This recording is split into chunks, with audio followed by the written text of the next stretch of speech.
First of all, I want to ask Professor Katzman, can you tell us a bit about your research interests?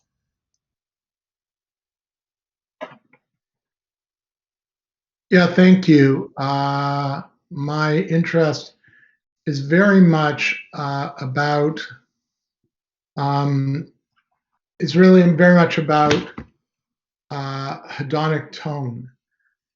And when I talk about hedonic tone, each individual has their own ability to experience pleasure, differing ranges of baseline tone, which would suggest differing evidence of being able to gain reward. In essence, the lower your baseline mood, the more difficult it is to get to euthymia, and the closer you are to being depressed. Our group published our first paper in the area back in 2014, looking at this as a chronic trait that reflects the baseline mood. And our research really is about how well you can experience pleasantness or unpleasantness, how easy it is to get to those states. And here's a cute cartoon that basically says the same thing. If you're looking at someone with low hedonic tone, inevitably they're going to be lowering expectations because they just don't see reward in the same way. When you're talking about low hedonic tone, you're talking about an inability to really feel positive symptoms. It's not an absolute inability. It's more difficult. If it's more difficult to get to euthymia, to feel pleasantness with a low hedonic tone, then you have a limited ability to feel joy or reward. You have decreased motivation or energy, and you have an increased likelihood of anhedonia, depression, and dysthymia. And that means the ability to raise yourself to euthymia is very much going to be dependent on where your hedonic tone starts. And we believe it's very much related to a catecholamine deficit. Now, in our own data, one of the first papers we published on the table, we found that the best predictors of treatment resistance is SSRI failure, which makes sense because by definition, SSRIs will have been failed. But I want you to look at what we found based on both present anhedonia and chronic anhedonia. And that chronic anhedonia is the low hedonic tone, highly predictive of SSRI failure, highly predictive of TRD. In essence, if you have trouble with reward processing, you are not going to respond to an SSRI. So we wanted to talk to you about your recent paper, that is effects of desvelafexine versus placebo on MDD symptom clusters, a pool analysis that it has been published in the Journal of Psychopharmacology in 2020. Can you tell us your rationale behind conducting this analysis, and why did you conduct it? And what clinical questions did you set out to address? That's a very good question. I appreciate you asking it because really it comes down to looking at if specific symptom clusters in the desvenlafaxine database will help us predict who's going to respond. Now, we really defined the question by response to pristiq or desvenlafaxine at 50 or 100 milligrams.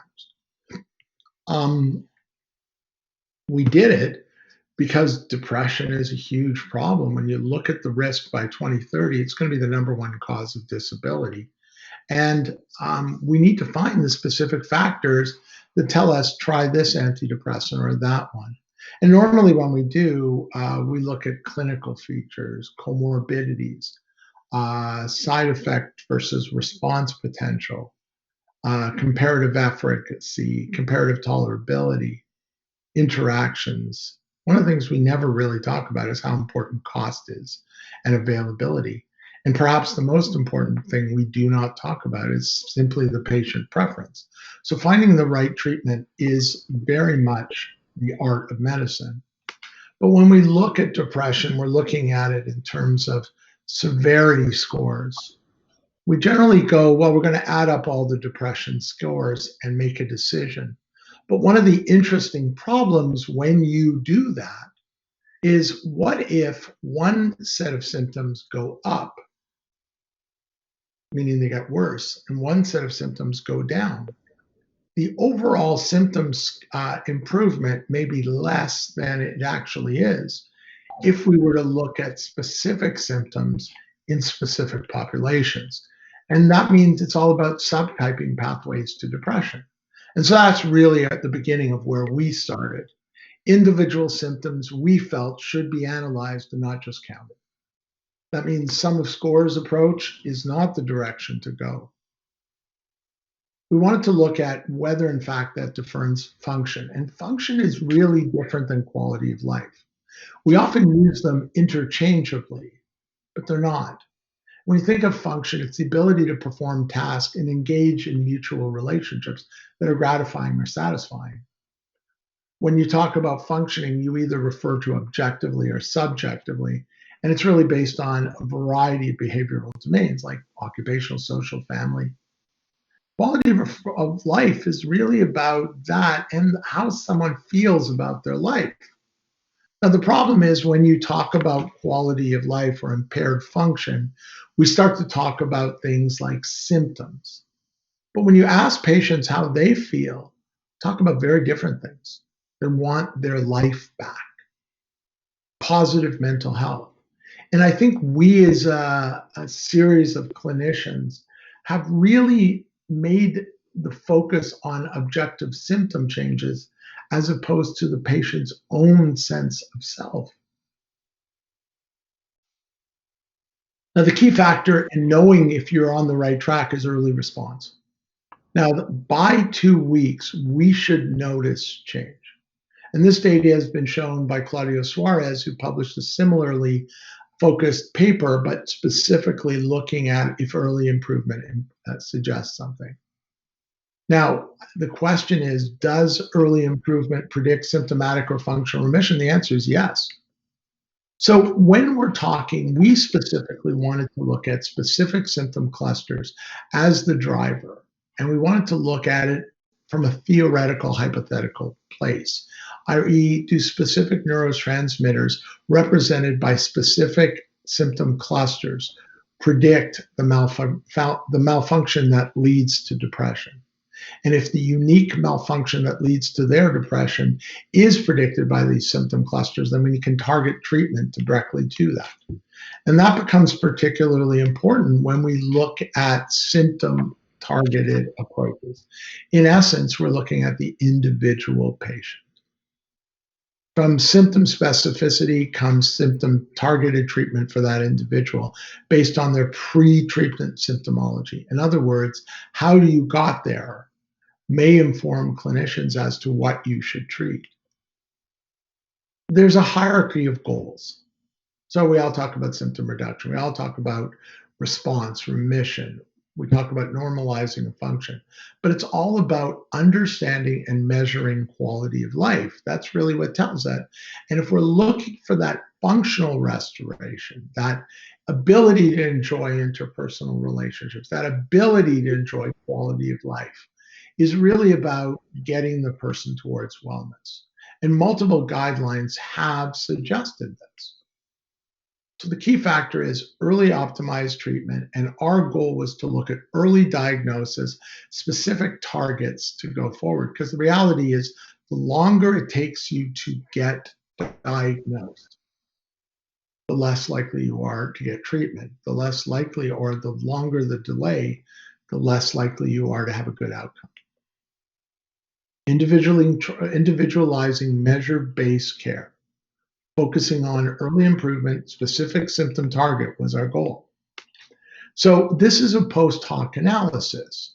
We looked at multiple studies that had been done in the desvenlafaxine package, specifically looking either at the Hamilton Rating Scale or in one study, the Montgomery-Åsberg Depression Rating Scale, and seeing what we could do. And our concept was, can we predict the clusters that suggest improvement using an SNRI, looking at specifically the advantage over an SSRI, looking at the noradrenaline system and catecholamines in particular.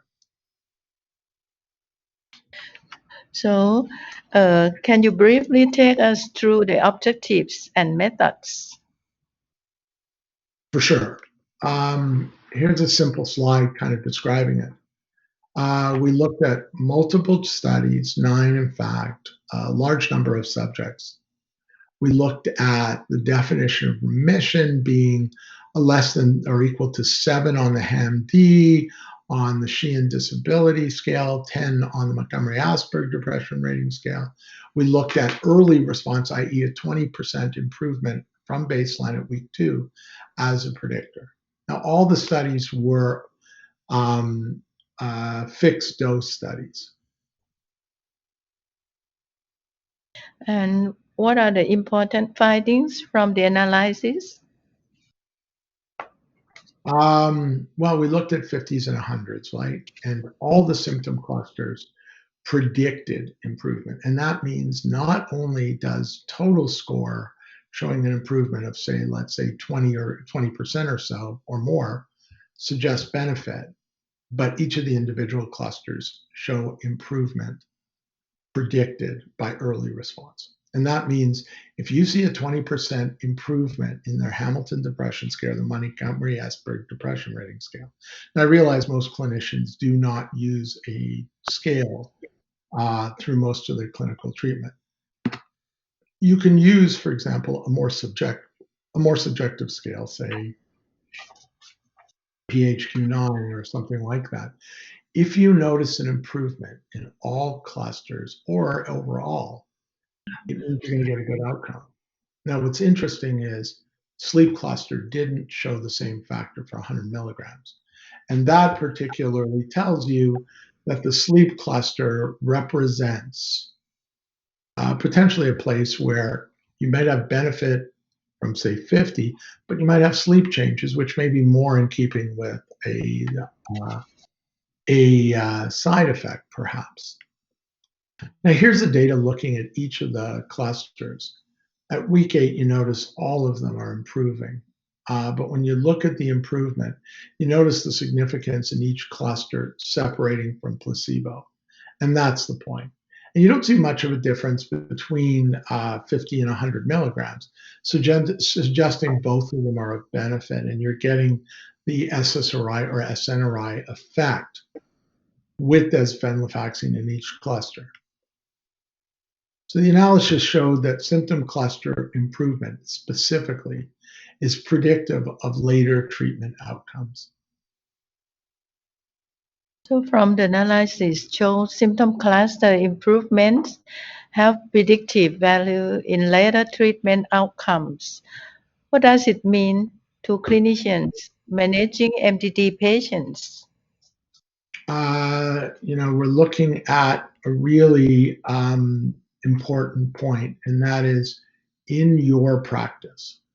And that's the point. In your practice, if you see improvement on anxiety or you see improvement on psychomotor retardation, if you see improvement on anhedonia, which is the signal of targeted catecholamine deficits, if you see these improvements early, it means you're on the right track. If you don't, it means you're not. So watching your patient within 2 weeks at the therapeutic dose of either 50 to 100 of desvenlafaxine, specifically focused on anhedonia, seeing it as both a chronic predictor, etc., suggests that benefit will make that difference. So how do you monitor improvements in symptom clusters in your practice? And how do you use it to guide treatment decisions? Great question. I mean, I think we need to look at this as our practice, right? Most people start an SSRI, then they go to an SNRI, all kinds of ways people respond. The question is, should we be using a venlafaxine specifically looking at this kind of low hedonic tone baseline chronic anhedonia, and maybe that being targeted first? Here's why. When you look at the monoamines themselves, we tend to cluster them this way. And this slide was undertaken by my good friend Dr. Pierre Blow in Montreal. And what he basically shows is that each of these primary monoamines have unique activity. And although it is sort of true, it becomes much more important when you realize that it's about interaction. So there's reciprocal interactions here where dopamine affects serotonin, serotonin affects dopamine. Noradrenaline affects serotonin, serotonin affects noradrenaline. In this slide, I borrowed off of my good friend Pierre Blier, which kind of shows in Ottawa, Canada, it kind of shows how this plays out. And so functionally, connectivity between the two becomes important. For example, serotonin 2C is very much a receptor related to dopamine. Serotonin 2A is very much a receptor related to noradrenaline. So, how does this result in my practice? Well, let's say you prescribe an SSRI. Now, what it's going to do through serotonin 2C, you can see over here, and serotonin 2A is drop noradrenaline and dopamine. If you have a catecholamine deficit, you're going to see a poorer outcome. And that's when the patient says to you, I feel flat, I feel numb, I can't focus, I can't concentrate. So, in those cases where you see these side effects, it's often the case where you need to raise noradrenaline and dopamine. How do you do that? An SNRI, blocking noradrenaline reuptake, also blocks dopamine reuptake. And that raises noradrenaline and dopamine in your cortex. Now, people often get scared because if I do that, am I going to drop serotonin? And the answer is no. Because when you raise dopamine and noradrenaline, you do raise serotonin through the D2 receptor where the dopamine binds. And through noradrenaline binding to the alpha 1 receptor, you increase serotonin. So what happens with SNRI activity in these people is you raise serotonin, but you really do raise dopamine and noradrenaline, which gives you the best of both worlds. In these people, by raising serotonin, you are at risk, though, of dropping dopamine and noradrenaline, and it's all about the ratio. So from this analysis, what are the limitations of this analysis? Well, one of the things we found is that, look, it's a post hoc analysis. It wasn't designed to look at this, and so we have to accept that. In addition, there are some deficits between the two studies. I mean, at the end of the day, these were not designed to be pooled. We're doing it post hoc. In addition, some of the studies we had to exclude were based on were they done in phase 2, 3, and 4? Were they fixed dose studies, which we did? And we also can't draw any conclusions based on really what is the effect in terms of optimizing, what is the effect in relation directly to serotonin. There's a lot of limitations. So overall, what are the clinical significance and key takeaways of this analysis for our audience daily practice? Well, early improvement in any symptom cluster suggests that you're on the right track. So what we know here, and there's very little data to support it with anyone else, is if you're seeing improvement in any of the symptom clusters with Deslin venlafaxine, you know you're improving. Importantly, early improvement suggests benefit. Poor improvement within 2 weeks suggests bad outcome or less than adequate outcome. It's important to know that monitoring symptoms are the key, and specifically looking at the symptoms in terms of clusters, i.e., individualizing the treatment, is going to help you get functional recovery. One of the things we'd like to see is a comparison to SSRIs, because while all antidepressants work in depression, the question needs to be, do all depressions respond equally to all antidepressants? And the answer is no. It's about individualizing treatment. There's so many risks. One of the things that always pops into my mind is if I'm doing an assessment for the first time and treating them and I'm starting them on an antidepressant, Do I change dose, especially in a follow-up? Do I switch dose? Am I at risk of making them manic or hypomanic at home where I can't see them and where things like certifying is another issue? In other words, if I change their medication, can I make them worse? It's also harder now to get hospitalization because you're not in a hospital or you're not in a clinic. You're at home, they're at home. How hard is that? And so I wanted to kind of give you a brief walkthrough of the COVID-19. And I received these slides from my colleague, uh, put together these slides with my colleague, Dr. Christine Palme, who's a family doctor. And we both felt that you need to focus on it because this has been a huge change in our lifestyle. People are using alcohol more. People are using nicotine. People are using cannabis. People are using other drugs of abuse because the very sense of being home is devastating. It's harder to exercise because people are scared to go out. So in my treatment options, I'm always suggesting exercise.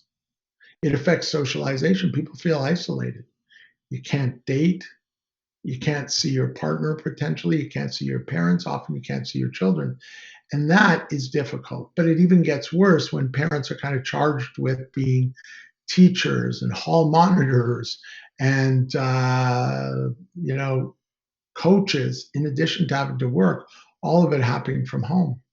And I can tell you, supervising children when there are tech issues becomes yet another problem. So the stress is enormous.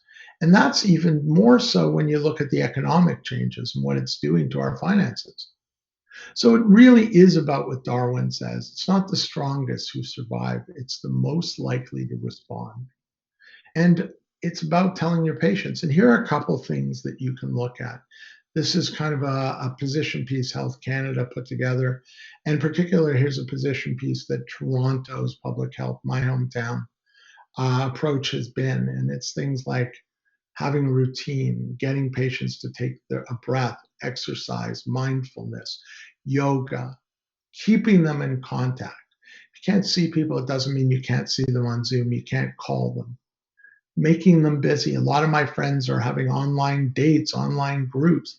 My patients, online dates, online groups, reaching out to others, providing support. The more we feel together, the more less isolated we feel.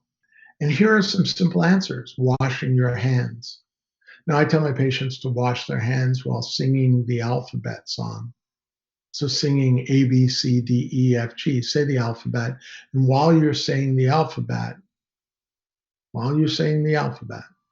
wash your hands. When you get to the last letter, then you're done.